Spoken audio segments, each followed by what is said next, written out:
Mai 2007, août 2008. 501 logements ont été démolis en 2 phases sur le quartier Bernon. 210 familles ont été déménagées et relogées dans le cadre du projet Opération de renouvellement urbain. Ce renouvellement important n'est pas sans conséquence sur les habitants de Bernon. Comment ont-ils vécu cet événement? C'est la question que nous leur avons posée au cours de nombreux micro-trottoirs réalisés sur le quartier. Moi, la démolition, je pensais qu'ils allaient descendre les immeubles comme ils font dans les grandes tours. Mais non, ils démontent ça petit à petit. Je trouve ça bizarre. On avait hâte que ça se passe. Moi, j'ai vu naître la ZUP et je la vois se démolir, mais c'est vraiment impressionnant. Ça sera mieux. Parce que au lieu d'avoir des vieux blocs, ils vont faire des nouveaux trucs à leur place.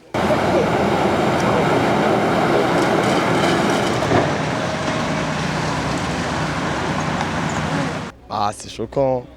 Regardez vous-même, c'est choquant. Ça fait mal. Comme il a dit, c'est notre enfance qui part. La première fois, toutes les conneries qu'on a fait, c'était dans là. Il y a des bons, des mauvais souvenirs. Ça fait un passement au cœur. Avec la poussière, on est toujours obligé de fermer les fenêtres et voilà.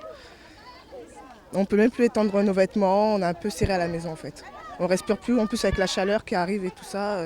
Vous êtes embêté par la poussière et le bruit? Oui, c'est pas le bruit, mais le poussière, parce qu'il y a des gens qui sont malades, qui sont asthmatiques, donc ils sont mal à respirer.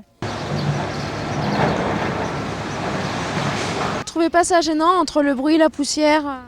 La poussière, oui. Le bruit, ça va, c'est encore correct. C'est relativement bien isolé, il ne faut pas trop se plaindre. Puis c'est pour faire quelque chose de bien. Donc on prend son mal en patience. Oh là là, la galère, on n'arrive pas à dormir. Maintenant, le terrain de foot, on ne peut plus jouer. Ils auraient pu, les grillages déjà, les mettre sur la route, parce que le terrain de foot, il n'y a personne qui peut jouer dedans. Ça, c'est n'importe quoi. C'est que les pierres, ils sont tombés, ils ne sont pas tombés sur le terrain de foot, ils sont tombés sur le côté de la route. Il n'y a aucune pierre qui va tomber sur le terrain. Les bâtiments, ils ne les font pas exploser, ils les cassent petit à petit.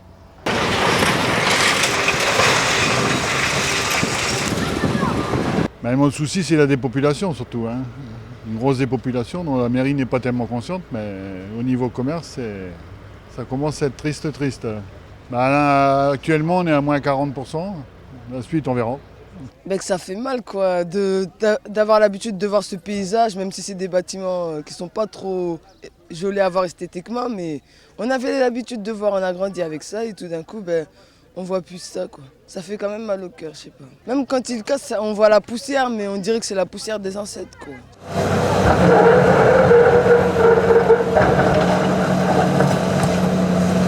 Oui, je trouve le quartier triste, vraiment triste. Et puis les gens, ils sont tristes aussi. Bon, moi, je pense que c'est une bonne chose. Même si notre histoire, elle part avec, quoi. Mais c'est quand même une bonne chose parce que les bâtiments, ils étaient trop sales.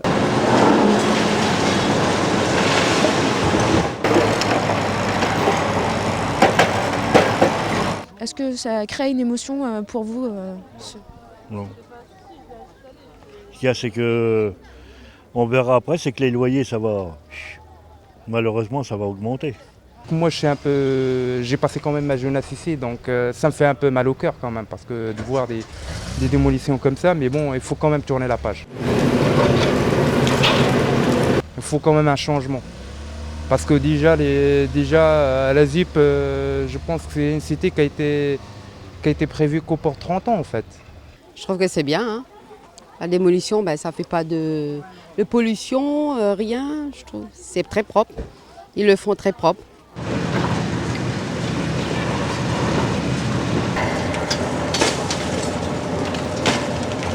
Je passe là tous les jours. Tous les jours, je passe là parce que je vais voir des amis, on discute et puis on revient ensemble pour voir l'avancement des travaux. Et je n'entends pas autour de moi les gens du coin qui disent qu'ils sont gênés. Donc ça doit bien se passer, je pense, pour eux aussi. C'était mieux parce qu'il y avait des bâtiments qui étaient vides, il y avait personne et c'était pas propre. Voilà. Donc là, comme ils ont tout démoli, j'espère qu'ils vont construire quelque chose que les gens ils vont aimer plus tard. Voilà. Laetitia et Emeline ont habité pendant des années sur le quartier. Depuis leur relogement à Majata, très souvent elles reviennent voir l'état d'avancement des travaux, non sans une pointe de nostalgie. Il y a un grand trou au milieu de deux côtés de bâtiment. C'est très bizarre. Et c'est du côté où vous habitiez là? Ouais. Est-ce que tu as repéré ta chambre par exemple avant, ou ton salon, comment il Oui, était? le salon, notre immeuble est encore debout, donc on peut le voir juste là, mais avant on voyait dans les immeubles à côté et tout, mais là il n'y a plus rien. Ça fait une vue d'ensemble, donc c'est encore plus impressionnant vu d'ici que de l'autre côté en fait. Je pense que ce sera des petits lotissements ou des petites maisons, mais... Moi, je vois plus une grande place, moi.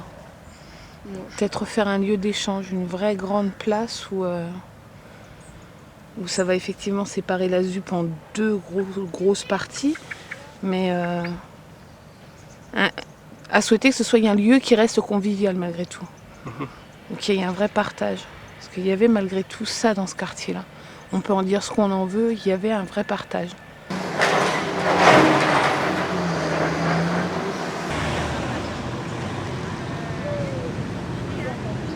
Le quartier vous manque? Oui.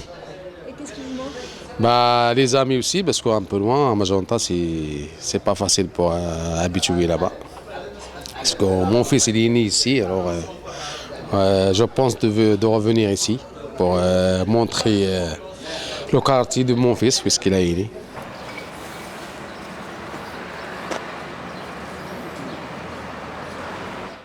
Ça vous gêne pas le chantier?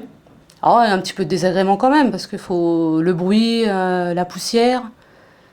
Mais bon, c'est des travaux, faut bien les subir. Mais vous êtes très proche du chantier en fin de compte. D'une partie du chantier, oui, je suis à quoi ma fenêtre de chambre, elle est à, on va dire, 20 mètres de la barrière du chantier. Et après, disons 50 mètres à côté, il y a une grosse butte de gravats. Enfin, j'ai 3 fenêtres qui donnent sur les travaux, donc c'est vrai que presque tous les jours, je regarde l'avancée des travaux. Là, j'ai vu que par un temps, ils étaient en arrêt. Là, je vois qu'ils sont en train de terrasser. Enfin, ils doivent être en train d'enlever les gravats et les aplanir. Enfin, je sais pas trop ce qu'ils font.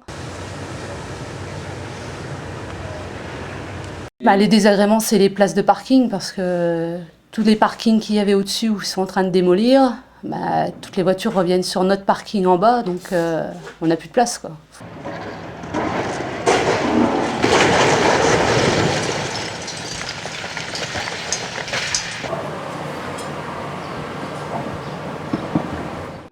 Ils ont abattu tous les immeubles qui étaient devant notre cuisine. Il n'y a plus rien maintenant, c'est plus qu'un vaste terrain vague. Alors il y a eu plusieurs phases. Alors il y a eu la phase où ils ont abattu les tours, où là, à chaque coup de bélier, les murs, le sol tremblaient ici, avec une poussière insupportable.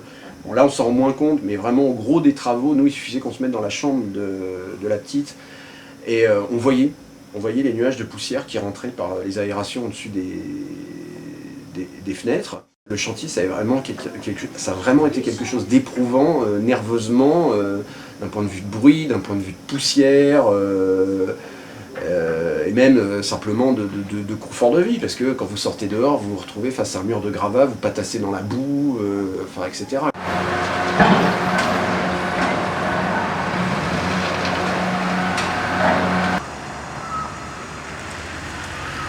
Si on prend un peu de recul et qu'on regarde comment ça s'est passé, je dirais peut-être une notion de gâchis, dans le sens où, alors soi-disant, le fameux préposé à la lance à incendie, chargé d'empêcher la poussière, on le voyait, le pauvre, avec sa lance à incendie, à côté de volutes de poussière qui faisaient plusieurs dizaines de mètres de haut, donc manifestement son action n'avait pas une répercussion vraiment importante sur la poussière, et j'ose même pas imaginer combien de litres d'eau ont été consommés pour ça, quoi. On a créé un blog et on collecte toutes ces anecdotes, toutes ces petites nuisances. On a eu des retours à plein de niveaux différents. On a eu des messages de gens disant c'est super, continuez. On a eu bizarrement aussi plusieurs personnes qui nous ont écrit pour nous dire qu'ils avaient habité à la ZUP, mais qui n'y habitaient plus, et que pour eux c'était quelque chose d'assez émotionnel, grâce au blog, de suivre la destruction de l'endroit où ils avaient grandi, quoi. Et beaucoup de gens aussi nous ont dit que, ça donnait un point de vue sur la déconstruction, sur le chantier, qu'il n'y avait pas ailleurs. Est-ce que vous voyez en fait de l'amélioration petit à petit, peut-être aussi? Disons là, le gros, les grosses destructions sont finies, le gros œuvre entre guillemets fini, donc effectivement d'un point de vue de nuisance, ça s'est atténué, c'est évident. Monsieur Lenohan avait quitté le quartier dans la première phase de déménagement. Mais l'implantation de son nouveau logement ne lui convenait pas, et ainsi il est revenu sur Bernon. Depuis cette interview, il nous a quittés en août 2008. Vous habitez de nouveau sur le quartier Bernon. À quelle nouvelle adresse êtes-vous? Au 3 square Léo Delibes. Et vous êtes maintenant en face du chantier, vous êtes vraiment en face du chantier? En face du chantier où il y a eu la démolition. Ah bah, je suis toujours à la fenêtre, je dis bah, qu'est-ce qu'ils font là, avec la péteuse? Ils en mettent là, ils en reprennent, ils en remettent pas. Bah, c'est leur métier, mais enfin c'est un peu bizarre quoi. Hein, et vraiment formidable. Hein. Pourquoi? Tout clair, tout... il n'y a pas de bruit ici. Ah, que du bonheur, oui. On ne quittera plus maintenant. Hein. Oui. Ah non. Et pourquoi vous êtes revenu? Au lieu de demander peut-être un autre quartier ou une autre ville? Bah, vu qu'il y avait des démolitions, et puis qu'il va y avoir un nouveau Bernon, quoi, pour ainsi dire, hein, et ben autant en profiter.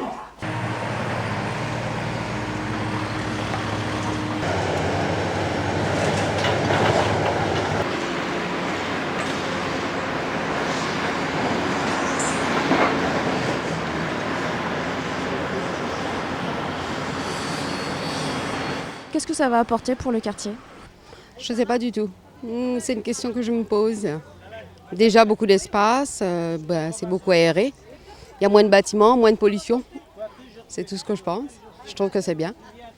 Ben, ils ont dit qu'ils vont faire des magasins, ils vont faire des jeux pour les enfants. Pour l'instant, ils ont fait un terrain de foot, c'est une bonne chose déjà.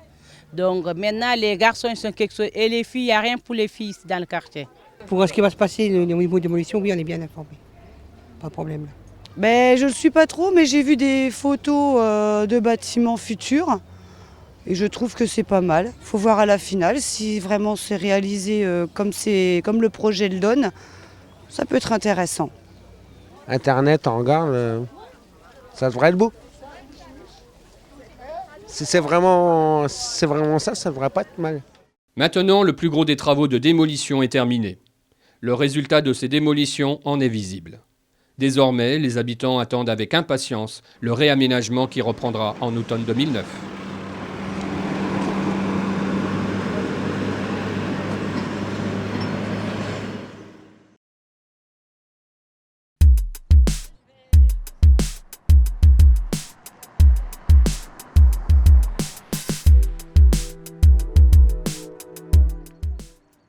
Les associations du quartier Bernon ainsi que les services de la ville d'Épernay ont organisé tout au long des années 2007-2008 plusieurs projets auprès des habitants afin de mieux les informer et connaître leur avis sur les aménagements futurs. Ateliers de travail urbain, réunions d'information publique, rencontres avec d'autres habitants à Charleville-Mézières. Ce sont autant d'actions qui ont permis aux habitants de s'approprier les projets futurs. C'est le temps du réaménagement du quartier. Nous sommes là aujourd'hui au cadre de l'accompagnement des habitants dans ce mouvement, ces événements, avec l'ensemble des acteurs associatifs du quartier Bernon, la ville d'Épernay et le Toit Champenois, qui souhaitent mettre en place des actions d'accompagnement, donc avec des supports d'accompagnement différents, qui permettent aux habitants de se rencontrer, d'échanger, d'extérioriser leurs ressentis par rapport à tout ce qui se passe actuellement, de se projeter aussi dans le devenir du quartier.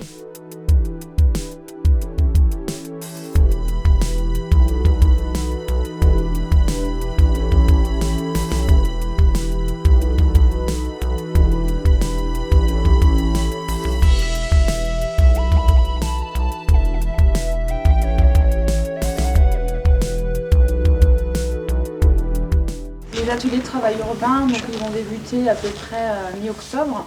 Donc ça sera sur une durée de 6 mois. Donc on aura en présence un architecte. Et donc en fait l'objectif de ces ateliers, c'est d'écouter les attentes des habitants.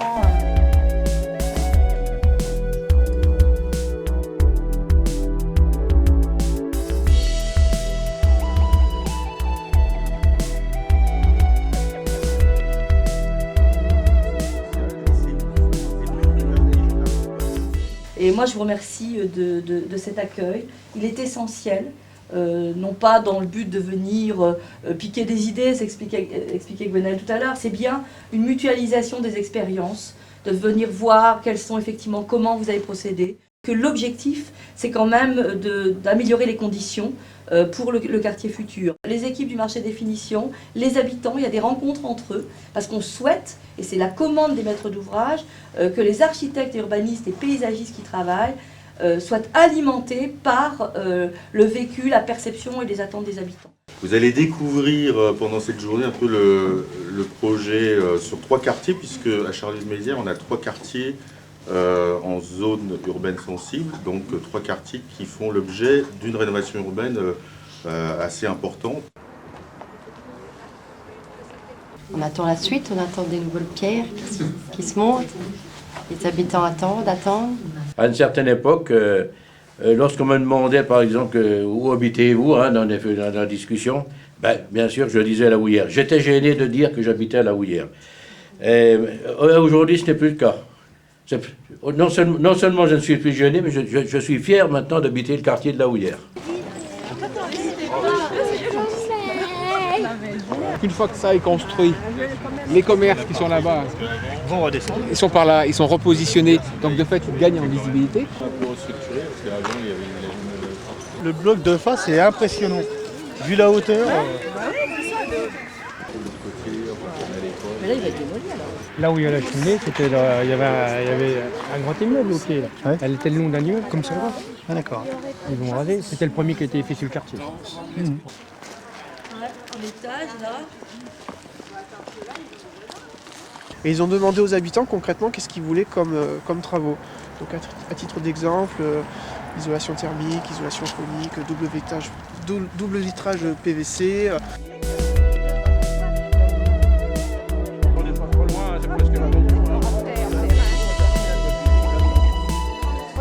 L'entrée, on sait pas qu'on fait une grande entrée et on va faire une entrée complète. Étant donné qu'il y a des boîtes aux lettres 3, oui, mais ils sont 4 litres. Mais vous ne croyez pas que les gens du 3 Lully vont aller prendre l'escalier dans le 4 litres ça? La présence permanente d'une personne qui est la condition d'application. Donc, plus qu'un règlement, c'est une personne qui compte. Moi, les sanctions, c'est que je fais faire aux gens, par exemple, comme je disais tout à l'heure, pour un crachage. Mais c'est pas pour rire. Que nous, on demande au toit champenois depuis très longtemps et qu'on n'arrive pas à obtenir. Donc cette phase-là a été la contribution des habitants de Bernon au diagnostic des architectes. Ça a vraiment permis de donner le regard des habitants et d'avoir leurs soucis au quotidien sur Bernon pour pouvoir ensuite avoir une image réaliste du quartier tel qu'il fonctionne.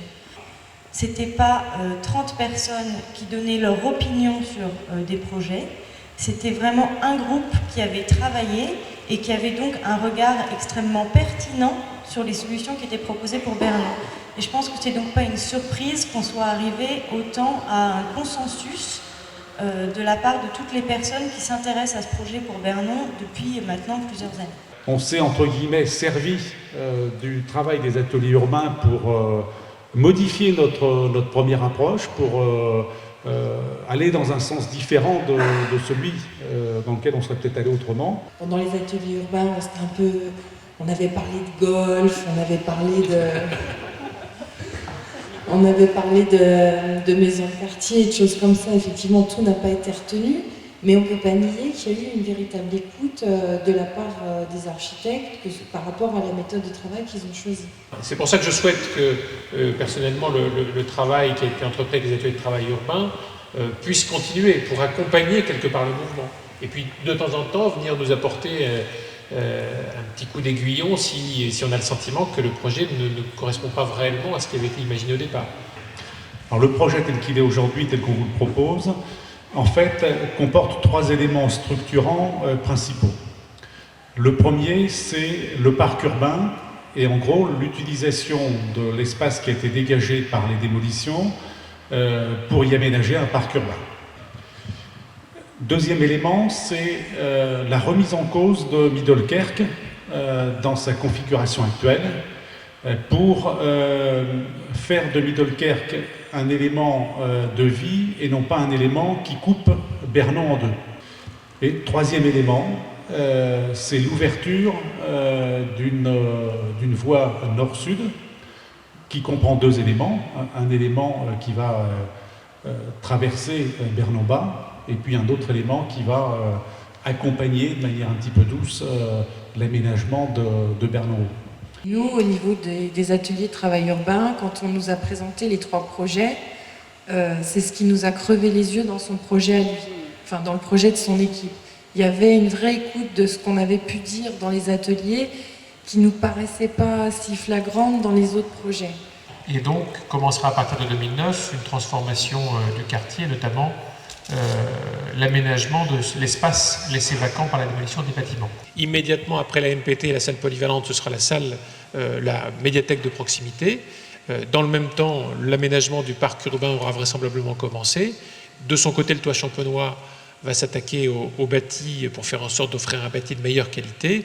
Donc toutes ces opérations vont être menées avec un travail de coordination qui s'impose, vous l'imaginez, compte tenu des entreprises et donneurs d'ordre qui vont intervenir. L'objectif étant maintenant d'embrayer, de vous apporter quelque chose de concret.